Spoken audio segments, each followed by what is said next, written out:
Good morning and welcome to Saturday, which is hopefully a restful day for you today. It is March the 28th, and our devotion for today is entitled The Lamb of God. Isaiah 53, verses 6 and 7, and verse 12, a well known passage in Isaiah that pretty much tells us that Jesus took all of our punishment and all of our sin on himself. The Lord has laid on him the iniquity of us all. Lord is all capital letters, which means it is the same name as what Moses heard from the burning bush, the I am name, um, Yahweh, but it's all capitalized because it is God the Father's name. Lord has laid on him the iniquity of us all. He was oppressed and afflicted, yet he did not open his mouth. He was led like a lamb to the slaughter. He poured out his life unto death and was numbered with the transgressors. Jesus' last meal with his disciples departed from the script in another way, too. When Jesus stood up to bless the food, he held up bread. All Passover meals had bread. He blessed the wine. All Passover meals had wine.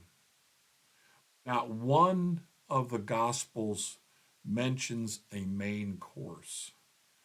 There is no mention of lamb at this Passover meal. Passover was not a vegetarian meal, of course. What kind of Passover would be celebrated without lamb? There was no lamb on the table because the Lamb of God was at the table. Jesus was the main course. That's the reason that when John the Baptist saw Jesus the first time, he said, "Look, the Lamb of God who takes away the sin of the world." John 1:29.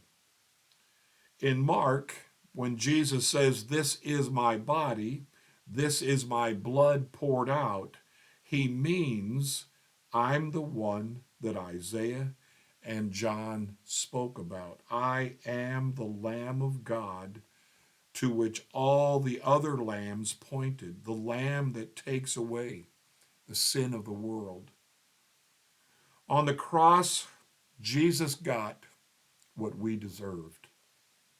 The sin, guilt, and brokenness of the world fell upon him. He loved us so much, he took divine justice on himself so that we could be passed over forever. It bears repeating.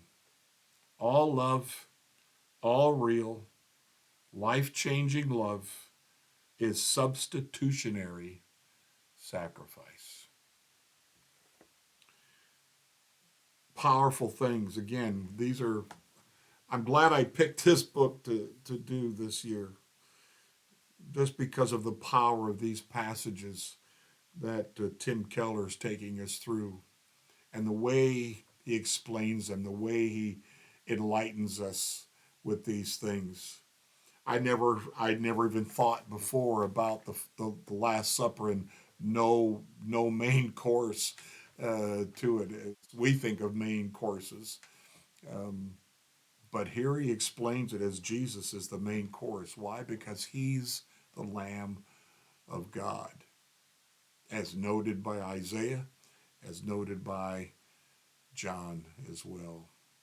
The Lamb of God, John the Baptist, the Lamb of God, he says of Jesus, who takes away the sins of the world. And how does he do that? Well, you go back to Isaiah 53 and you notice, you see it as explained that he's taken all of that on himself. He's allowed himself to be brutalized and shamed. Crucifixion was the most shameful, painful way to die in those days. And Jesus received it. Jesus accepted it. He knew it was why he was here.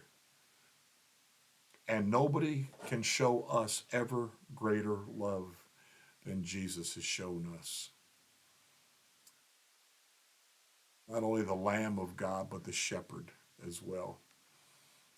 It's interesting in all of this that goes on. Jesus is both the high priest who offers a sacrifice, and he is the sacrifice.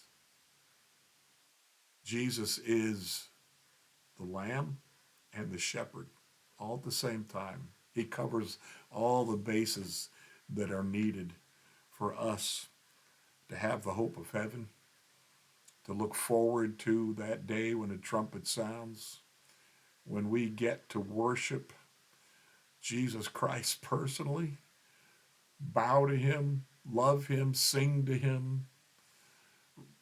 Just the glory of it all should humble us because we've not earned any of it. It's been given to us as the free gift of salvation.